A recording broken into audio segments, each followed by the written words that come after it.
जी hello दोस्तों, मैं हूं कमर सीमा। और दोस्तों, जिस तरह कि आप देख रहे हैं, मेरे साथ मौजूद हैं साजिद ताड़ साहब। ताड़ साहब, सबसे पहले तो आपके वक्त का बहुत शुक्रिया sir. My pleasure, thank you Cheema sir. ताड़ साहब, इंडिया के अंदर मैं देख रहा था कि वहाँ पे जो इमर्जिंग टेक्नोलॉजीज पे काम हो रहा है, वो कह रहे हैं कि जो नेक्स्ट ग्लोबल रेवोल्यूशन है उस पे वो काम करने की कोशिश कर रहे हैं। जबकि पाकिस्तान में आज इमरान खान साहब, साबिक वजीर आजम, ने ये कहा वॉइस ऑफ अमेरिका को इंटरव्यू देते हुए कि हमें मेरी हुकूमत तो अमेरिका ने गिराई नहीं है, वो तो जनरल बाजवा ने गिराई है। तो ताड़ साहब, इंडिया अमेरिका के करीब होता जा रहा है और हम आज भी 75 साल बाद भी यही बात कर रहे हैं कि जनाब अमेरिका हमारी हुकूमतें गिराता है। हम कभी कहते हैं गिराता है, कभी कहते हैं नहीं गिराता। ये जो इमरान खान साहब ने एंटी अमेरिकनिज्म को हवा दी है पाकिस्तान में, कौम को जो जिसे कहते हैं ना कि एक मिस जो डायरेक्शन उसकी खराब की है, इसका कौन जिम्मेदार है? ये जब मर्जी कह देते हैं, जब मर्जी यू टर्न ले लेते हैं। और अभी जो सियासत डेवलप हुई है, अभी वो सारे उन्होंने कहा है जी कि सारा जनरल बाजवा कर रहे हैं, और बल्कि उन्होंने कहा है कि उनके ऊपर इंटरनल इंक्वायरी करें। How do you see this sir?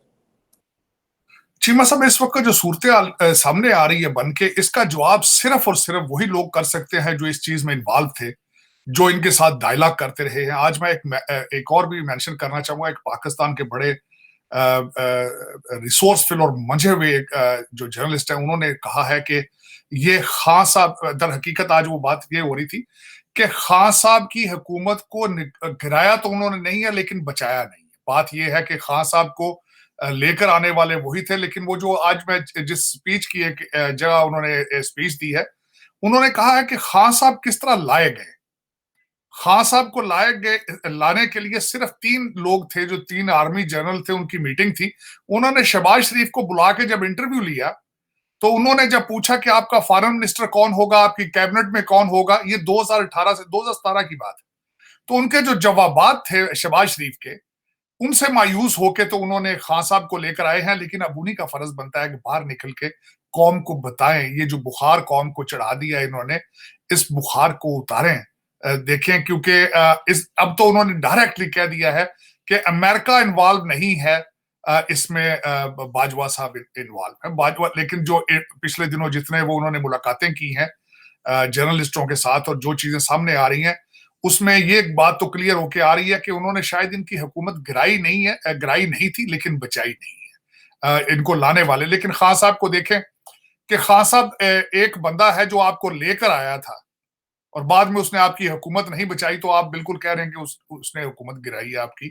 दर हकीकत खान साहब जो हैं वो इतने यूज टू हैं बैसाखियों के, और इतने यूज टू हैं, हमारी स्टैब्लिशमेंट ने उनको इतना लाडला कर दिया था, आज भी लाडले हैं, वैसे इसमें शक कोई नहीं है। अदालतें आज भी उनके साथ हैं, उनको सिस्टम के अंदर से सपोर्ट हासिल है। बार बार हालांकि वो चीखते रहते हैं कि हाजी साहब की जो है पॉलिसीज अभी स्टिल इन इफेक्ट, लेकिन मेरे ख्याल में नहीं है। क्योंकि आपने देखा होगा आसफ जरदारी के ऊपर डायरेक्ट इल्जाम उन्होंने लगाया था, लेकिन पकड़ा शेख रशीद साहब को, क्योंकि खान साहब लाडले हैं, खान साहब को हाथ नहीं डाला जाता। सिस्टम डरता है उनसे, सिस्टम आगे लगा हुआ है उनके। और अदालतें देखें किस तरीके से उनको सपोर्ट कर रही हैं, चाहे वो लाहौर हाई कोर्ट हो, चाहे वो सुप्रीम कोर्ट हो, उनको सपोर्ट हासिल है।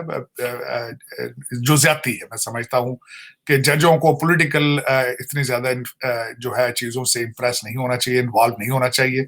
इस वक्त हर चीज का फैसला अदालतें करती हैं, और मैं बार बार कहता हूं ये अदालतें वो हैं जो 139 में से 130वें नंबर पर हैं, और रिश्तेदारियां मौजूद हैं लाहौर हाई कोर्ट में, और चीजें मौजूद हैं जो कि क्वेश्चनेबल है जो।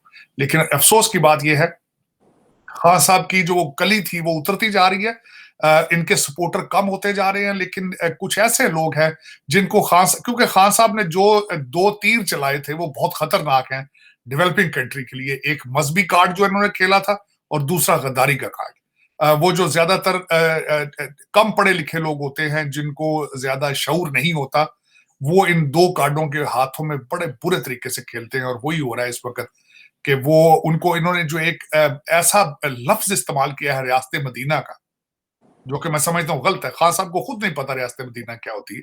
खान साहब को तो रियासत का ही नहीं पता, मदीना तो बहुत एक पाक नाम है। खान साहब को तो यही नहीं पता कि सियासत के क्या एलिमेंट्स होते हैं, क्या जरूरत होती है सियासत रियासत के लिए। तो खान साहब बिल्कुल गाइडलाइन कहीं और से लेते हैं। बल्कि मैं एक और बात जो खतरनाक हद तक सामने आई है, मैं हैरान हो गया हूं।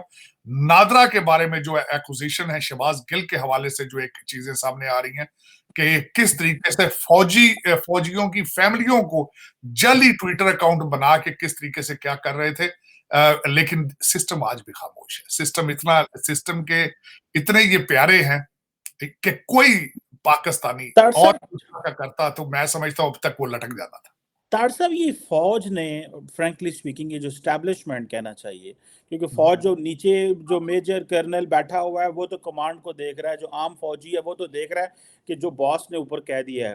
एस्टैब्लिशमेंट ने और जजेस ने जितना सिस्टम करप्ट कर दिया है, ये तो कोई रास्ता ही नहीं है। फिर इलेक्शन करवाने का क्या फैसला है? कोई कानून बना दें और ये जजेस जनरल्स और कुछ एलीट जो हमारी रह गई है, ये बड़े को 500-2000 बंदा है, ये आपस में कुछ इस तरह का मैकेनिज्म बना लें। ये अवाम को वोट डालने का क्या फायदा है? जिस तरह आपने ये कहा है कि एस्टैब्लिशमेंट ने शहबाज शरीफ से पूछा कि ठीक है तुम ये करोगे, उसने कहा नहीं, उसने कहा चलो हम ठीक है इमरान खान को ले आते हैं।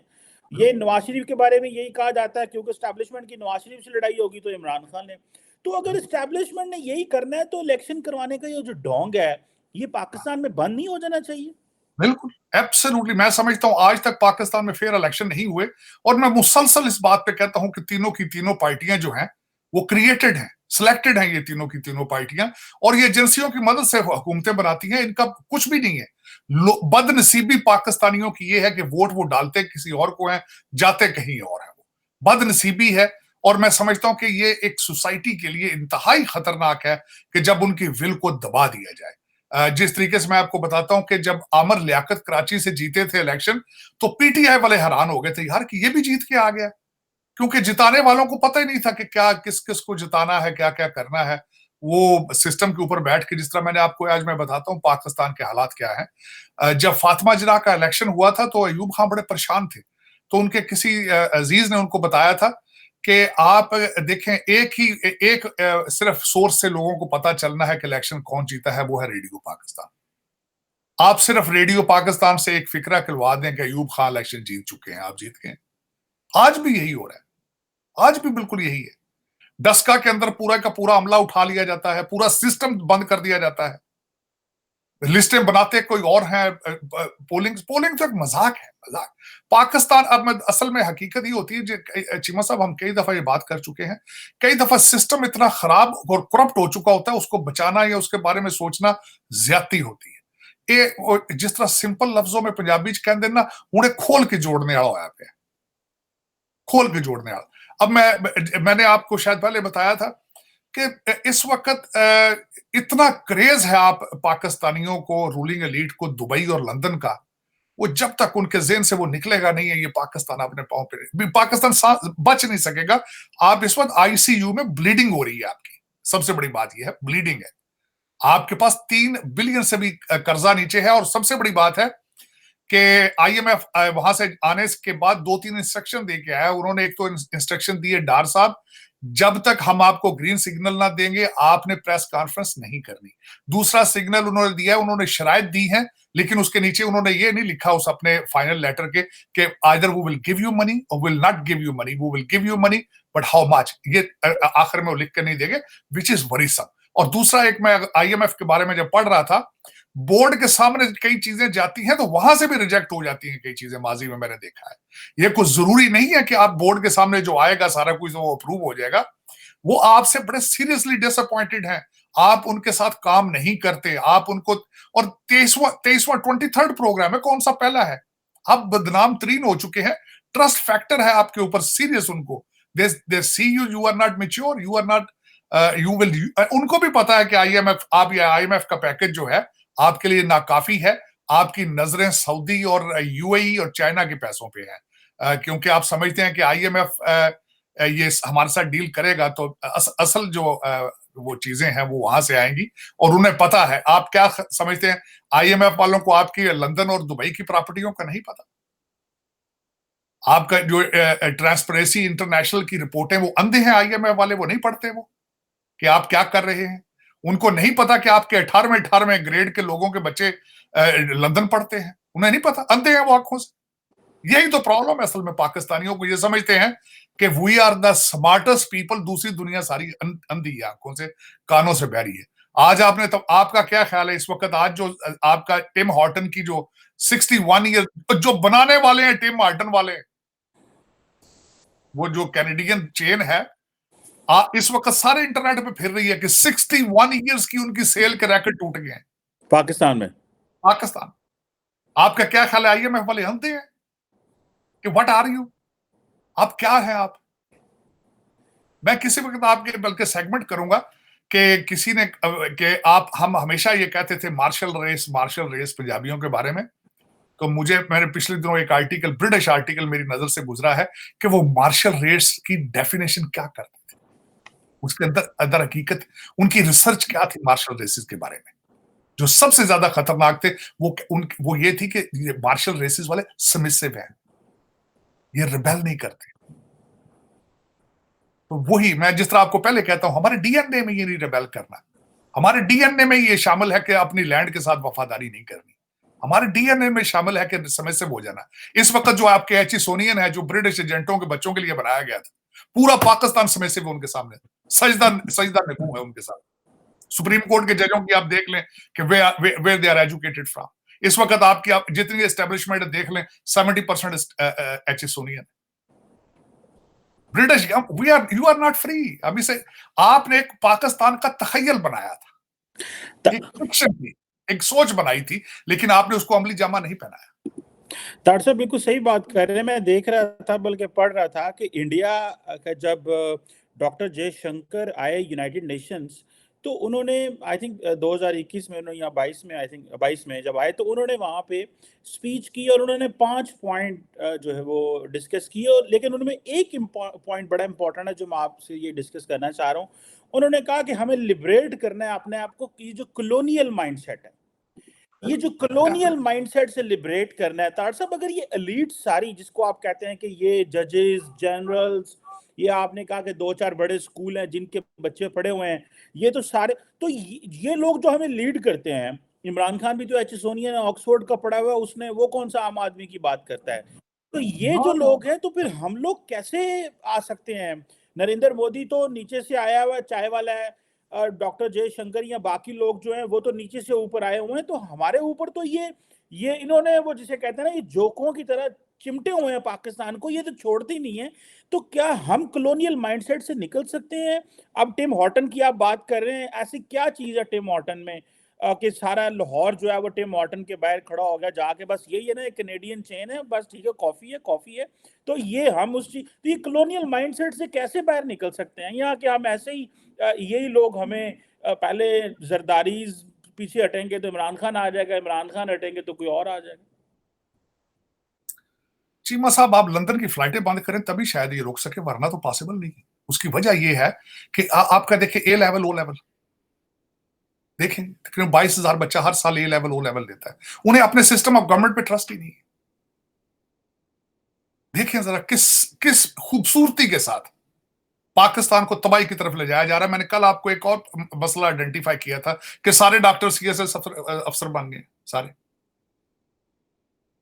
अच्छा, फिर वो कंपटीशन है उनके, वो एचिसोनियन जो है, वो जो ब्रिटिश एजेंटों के पोते तोते हैं उनमें, और फिर वो नीचे से हमारे जो सीएसएस करके आते हैं उनके अंदर अंदर की क्लासेस, उनमें क्लासेस बन चुके हैं, ग्रुप बन चुके हैं।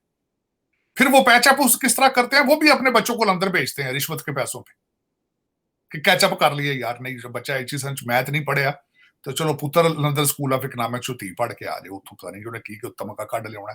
वो मैं, मेरी नजर में, मैंने अगले दिन बता रहा था, वहां से भी हमारे बच्चे जो हैं वो मनी लॉन्ड्रिंग के तरीके सीख के आते हैं, कोई इंसानियत सीख के नहीं आते। क्योंकि जितने पढ़ के बाहर से जाते हैं, कुछ चेंज ला सके पाकिस्तानी सिस्टम में। मैं अगले दिन आपको मैंने ट्वीट किया और मेंट इट, मैटर ऑफ फैक्ट, ये आपके शब्बर जैदी साहब देख लें, असद उमर साहब देख लें, शौकत तरीन साहब देख लें, साग डार साहब देख लें, इनकी तालीम देखें, सारा कुछ देखें, वर्सेस मुल्ला बदरी देखें। 89 अफगानी करेंसी का $1 है, आपका 300 के आसपास आवाजें लग रही, जाएगा 300 पे जाना है। देखिए इसमें जो बॉटम लाइन क्या निकलता है, क्योंकि आपके अंदर कौमियत नहीं है, कौमियत नहीं है, आप लंदन बासी हैं, आप ज़हनी तौर पर, आप जिस्मानी तौर पर पाकिस्तान में होते हैं, आप ज़हनी तौर पर लंदन रहते हैं, आप लंदन वासी हैं, लंदन। ये लंदन की फ्लाइटें बंद करें, लंदन से आपकी प्रॉपर्टियां ऑक्शन होकर वापस आए। मैंने आपको एक अर्ज की थी, शायद चीमा साहब भूल जाते हैं, मैं सिर्फ एक फार्मूला था, मोहम्मद बिन सुलेमान लोगों को 5 स्टार होटलों में ले गया था ना पैसे लेने के लिए। जिस दिन यहां मर्द को पैदा होगा इनको सरीना ले जाके पैसे लेने के लिए, देन आई विल प्रेडिक्ट कि Pakistan, you have made Pakistan, you have built Pakistan. उसके बगैर पॉसिबल नहीं, उसके बगैर पॉसिबल नहीं। आपके देख लेना यहाँ पे मियां मनशा साहब क्या हैं, आपके ये ग्रुप देख लें सारे, आप जो देखते हैं ये सिल्क बैंक वाले, उन्होंने बाजवा साहब ने तो खैर बड़ा कुछ निकला है उनका, तो उन्होंने कहा बैंक नहीं चल रहा, मुल्क के तो चलाएगा इकॉनमी। लेकिन ये कि बाजवा साहब खुद कुछ कर नहीं सके, बाजवा साहब खुद डिलीवर नहीं कर सके इस वक्त। मेरे ख्याल में बाजवा साहब को इन्हीं चीजों की सजा मिल रही है कि इस वक्त मेरे ख्याल में जितना उनके खिलाफ ट्रोलिंग हो रही है, मेरा ख्याल आज तक किसी में पाकिस्तानी के साथ खिलाफ नहीं हुई होगी। मेरा ख्याल है क्योंकि देखें, दो चीजें मैं समझता हूं, मैं हमेशा ऐसा, क्योंकि पाकिस्तान के अंदर पावर का मंबा कौन है, वो सिर्फ और सिर्फ आपकी एस्टेब्लिशमेंट है। तो इस वक्त लोग उनके खिलाफ हैं क्योंकि उन्होंने ये अबैंडन कर दिया पाकिस्तान को। सबसे बड़ी बात तो ये है ना, क्योंकि ये तो फिर बहाने कर जाते हैं ना जी, वो मेरे पास तो इख्तियार ही नहीं था जी, नैब मेरे नीचे नहीं थी, उसके नीचे थी, मैं नहीं था, मैं जब तक 2/3 नहीं होगी मैं दोबारा नहीं आऊंगा, वो मैं तो पवित्र हूं, मैं तो देखें जी मैं कितना भोला भाला हूं, फटे कपड़े पहन के आ जाऊं, मैं तो पुट्ठी शलवार पा के आ गया था, मैंने तो पता ही नहीं ना जी, मैं तो साई लोग ना जी, मैं तो जुड़े हैं मदीना, रियासत मदीना, मैं रियासत मदीना तो इट्टा मुल लड़नियां शुरू की थी। वो कह दिंदा, वो कहता मैं तो साई लोग हाँ, जनानी मुर्शद है तो मैं कलंदर हाँ, मैनू तो ना फौजी नहीं आने जाने को दिता। वो कह के चुप करके साइड पे हट गया वो। फिर उनको जिन्होंने जिन्हें बिल्डिंग खड़ी की थी, they need to own it. उनको चाहिए कि इसको देखें कि ये हम कहां लेके जा रहे हैं, otherwise it's not gonna work. You are the only one, you are the only one has power, और किसी के पास मैं नहीं समझता पावर, इंक्लूडिंग जजेस, क्योंकि माजी में भी आपकी अदालतें भी उनकी मर्जी के बगैर फैसले नहीं देती। देखिए नजरिया जरूरत क्या था, यूनिफॉर्म के अंदर इलेक्शन लड़वा दिया, यूनिफॉर्म के अंदर किन्होंने, जजी ने, जजी 130 वाले जेडे 139 इन्हीं जजियों ने ना।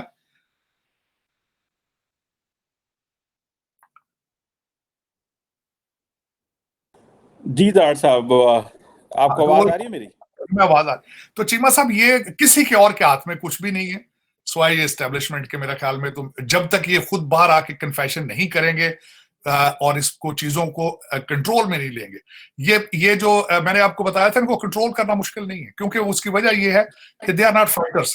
ये इनके नाम सिर्फ ईसीएल में डाल दे, आधे आपके पाँव में। तार साहब, ये जो बात चली है कि वो फॉर्मर फाइनेंस मिनिस्टर को भी पकड़ने लगे हैं क्योंकि उन्होंने आईएमएफ के साथ डील जो है उसको डीरेल किया था, आप क्या समझते हैं, इससे कोई फायदा होगा या कि ये सिर्फ इमरान खान के गिर्द घेरा तंग करने लगे हैं? नहीं, ये सिर्फ और सिर्फ वो प्रेशर है और कुछ भी नहीं। प्रेशर टैक्टिक है, मेरे ख्याल में गलत है ये बात। इनको सीखना चाहिए, खुद भी इनके साथ जो हुआ था आज ये खुद किसी और के साथ कर रहे हैं, और ऐसे केसेस में कर रहे हैं जिनकी मेक सेंस नहीं करती। अच्छा, डीरेल करने की कोशिश की गई, तो डीरेल करने के लिए कौन से अकेले थे? उसमें तो झगड़ा साहब भी थे, उसके अंदर तो लगारी साहब भी थे, उसके अंदर तो पता नहीं कितने लोग शामिल है। अगर करना है तो सही तरीके से करो, अगर करना है तो क्रॉस द बोर्ड करो, सिक्योरिटी का स्टैंडर्ड रखना है तो सबके लिए एक रखो, वरना ये इक्का दुक्का लोगों को पकड़ के डराने की कोशिश की जा रही है, गलत बात है मेरे ख्याल में।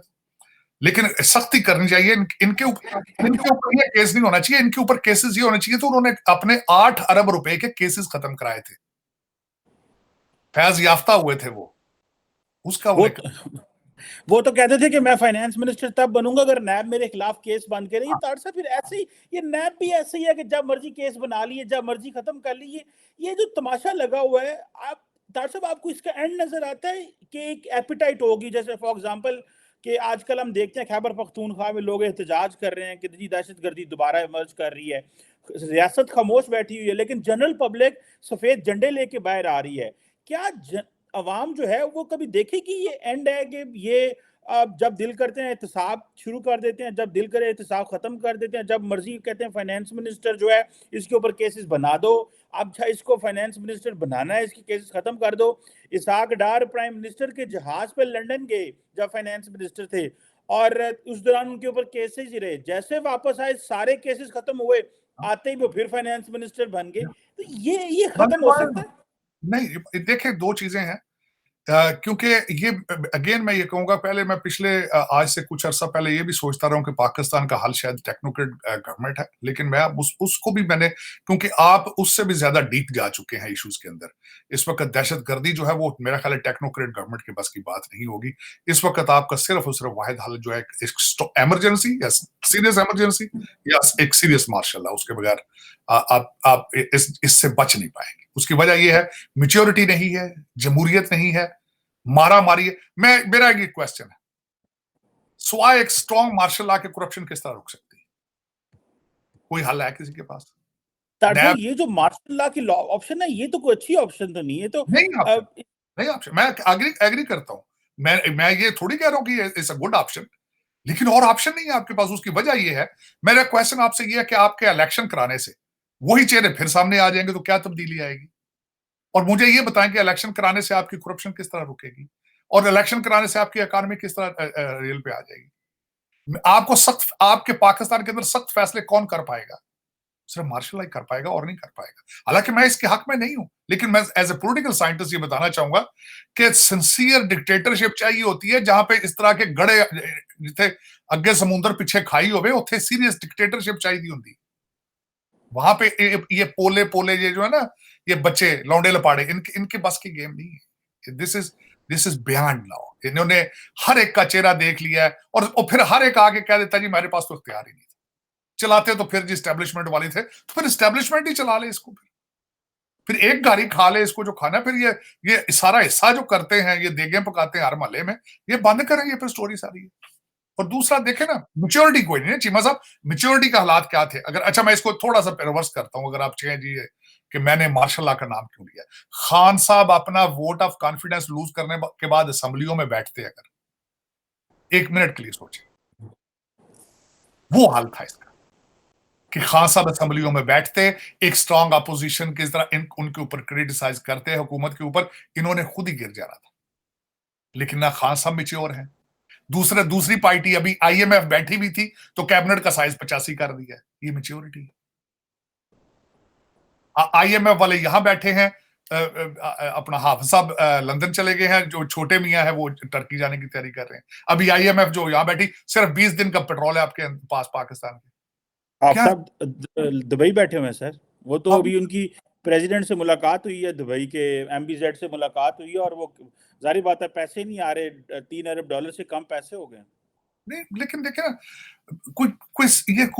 ये this is not how the country is being managed. इस तरह मुल्क नहीं चल, इस तरह तो दुकान नहीं चलती करियाने की चीमा साहब। महल्ले दी विच साइयां बज जो सावन ते आईयां, महल्ले दी दुकान नहीं चलती करियाने दी, पाकिस्तान किवें चल पैना है जिवें चलान लगे।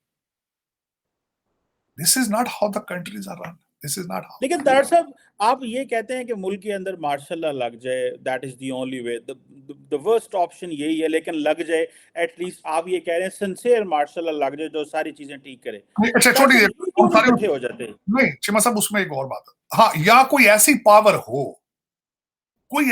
हो, मुझे आप बताएं, अगर वो मार्शल लॉ वाली नहीं है तो कोई ऐसी पावर बताएं जो सबको पता है ये करप्ट लोग कौन कौन से हैं, इनको और सरीना में ले जाके पैसे लेने की सलाहियत कौन रखता है? मैं कहता हूं वो कर लें आप। कौन रखता है सलाहियत? चीखते रहे ना खान साहब के मैं स्विट्जरलैंड से पैसे लेकर आऊंगा, मैं बाहर से पैसे लाऊंगा, और बच्चा जरा सी कूद कूद के उथे संभली च कहंदा सी हम पैसे के मुंह पे ऐसे पैसे मारेगा, उधर से पैसे मारेगा। वो कौन मारेगा? हूं कौन मारेगा? इनसे पैसे लेने की ताकत रखता है इनसे? आपको आईएमएफ की जरूरत ही नहीं पड़नी अगर आप 10 लोगों से पैसे ले लें पाकिस्तानियों से, और वो भी उनसे रिक्वेस्ट करेंगे यार ये लुटे जो दे दो यार वापस।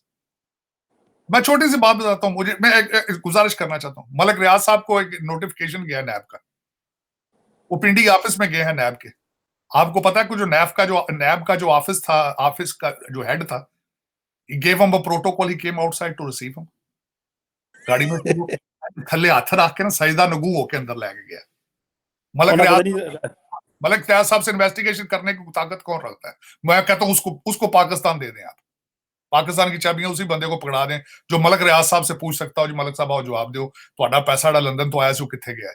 अगर कोई शख्स इसका सलाहियत रखता है, बेशक उसको सुबह आप प्राइम मिनिस्टर बना दें। आप कोई है सलाहियत किसी के अंदर?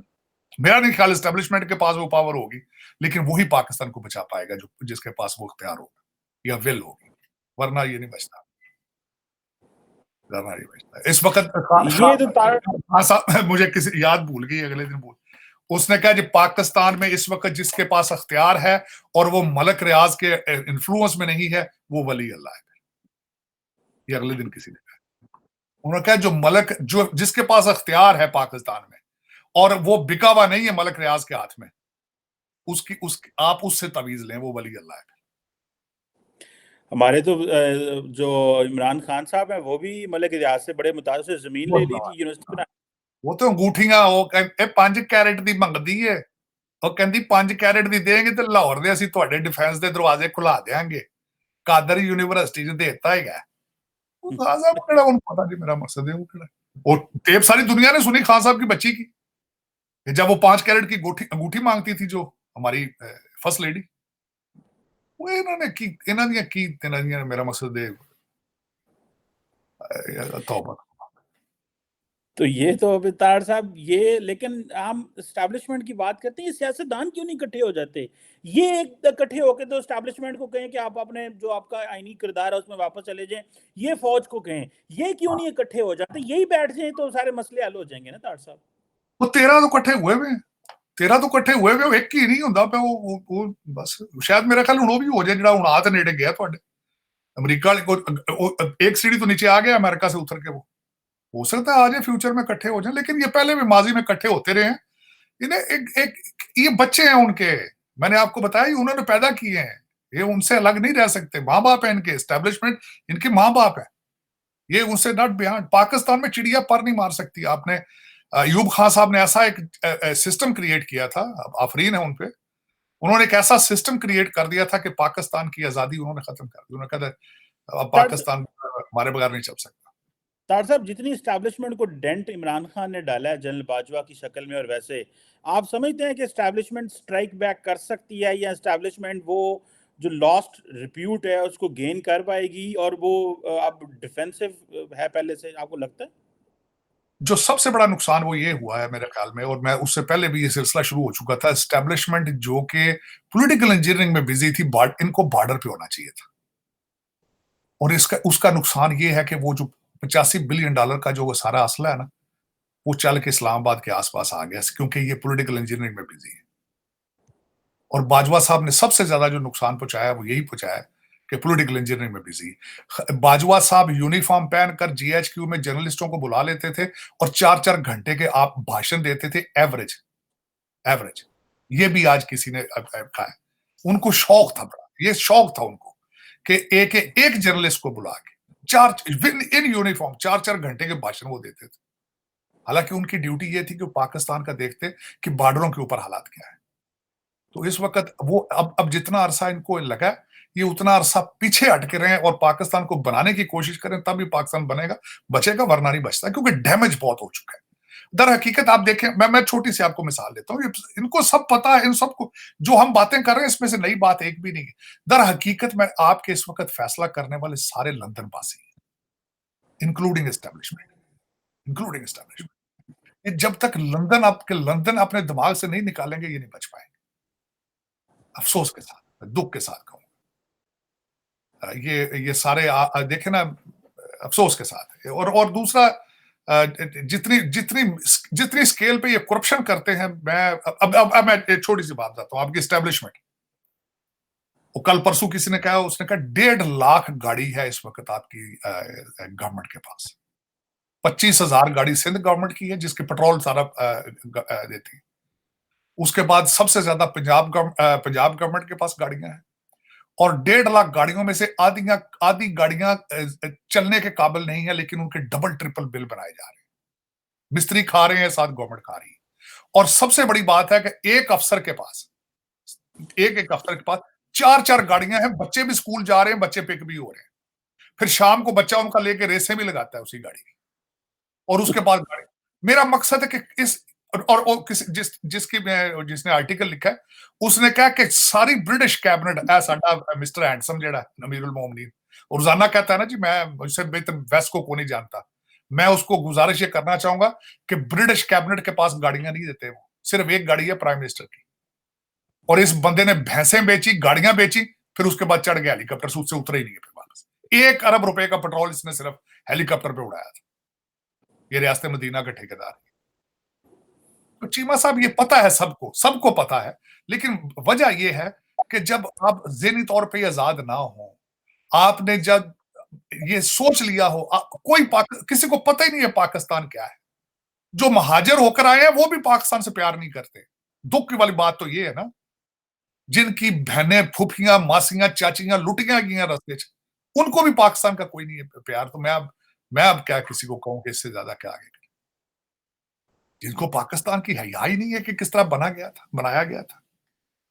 घंटे 2 लगते ठीक करना चाहता हो को पाकिस्तान, घंटे 2 लगते ECL बंद करो ते सारियां नूं फाड़ लो, आओ भाईजान को हिसाब किताब करिए, 2 घंटे ठीक हो जाता सारा कुछ, क्योंकि पुत्र चूरियां खाने वाले, लित्र खाने वाले तो है नहीं है। बिल्कुल सही कहा तार साहब, ये जो है ना, ये चूरियां खाने वाले, जूते खाने वाले नहीं है, लेकिन इनको जूते मारे कौन इनको, और कौन पूछ सकता है, यही सवाल है। चीमा साहब उसका तो मैंने आपको फार्मूला हमेशा कहता हूँ, ये साले भणूजे दी गेम है सारी। साले भनूजे दी एक गेम है, ये साला दूजा सारे आपस में रिश्तेदार हैं, और किसी की इतनी हिम्मत नहीं है कि इनको सरीना होटल में या किसी जगह बंद करके इनसे पूछें कि आपके पास पैसा कहाँ से आया, और इनसे पैसा निकलवाएं और पब्लिक एक्सचेकर में डालें। मैं अगले दिन देख रहा था कि लाहौर, ये सुप्रीम कोर्ट ने कहा है कि बिजनेसमैनों के को फटाफट अपने टैक्स जमा कराएं। कोई टैक्स नहीं जमा कराता, और वो केसेस में चले जाते हैं, कोर्ट्स में चले जाते हैं, और फेवर्स लेते रहते हैं। हर बंदा ये कह रहा है रियासत हमें फेवर दे, रिटर्न में वो नहीं कर रहे। Thank you very much Sajid Tar साहब, sir, it's always pleasure talking to you sir, thank you very much, बहुत शुक्रिया।